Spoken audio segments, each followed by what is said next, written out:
Sneakers and Cleats, the podcast. All right, let's get to college football here. Texas Tech and Utah, 16-17 matchup. I'm Big 12 Matty, so I put this on first.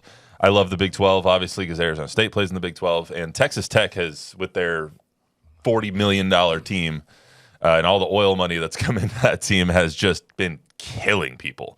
67-7 over Arkansas Pine Bluff, 62-14 over Kent State, 45-14 over Oregon State. Utah with Devon Dampier have been doing the exact same thing. The kid from New Mexico State got him in there instead of the 20 or would have been the 8th year starter in Utah, the guy who kept getting hurt over the last couple of seasons with Kyle Whittingham. And they are just two teams that are at the top of the Big 12 and clicking on all cylinders. I want to know if the Red Raiders are for real.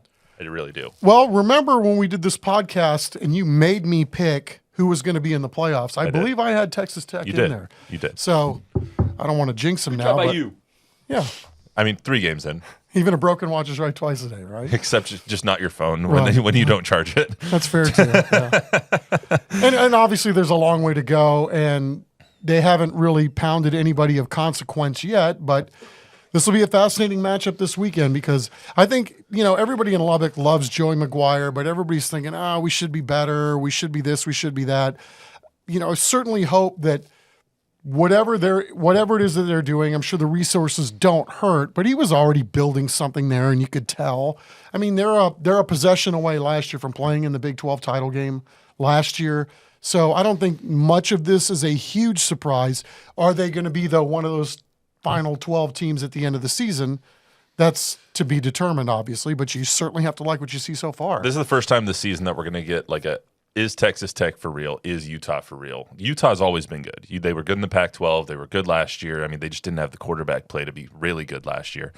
But this is one of those things okay, show us who you are. Let's see. Put your cards on the table. Let's see how good you are with Texas Tech. Let's see how good you are with Utah. So we're going to see that. We got another one of those in the Big 12 too. ASU travels to Waco to play Baylor. That's another, okay, let's see how good you guys are. Sawyer Robertson is getting all the praise after that win over SMU.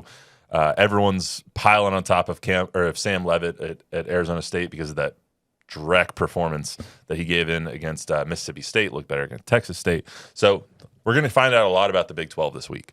I'm guessing you're taking Texas Tech. What's the spread? 3.5. Oh, yeah, for Utah. sure. For Utah. Yeah. So you're taking Tech plus 3.5. Yeah, 100%. I would also take Texas Tech plus 3.5. I think that number tells you that they think that they're trying to get money. Actually, sorry, I would take Utah.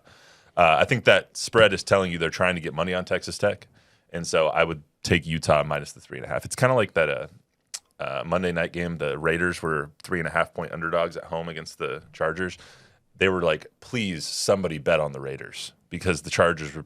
And the Chargers killed them. And I have a feeling, too, because the game is at Utah, right? Yeah. I mean, that's not that far from Lubbock. I would imagine there's going to be some Tech fans in the 100%. stadium. It's going to make it feel like a home game. They travel well.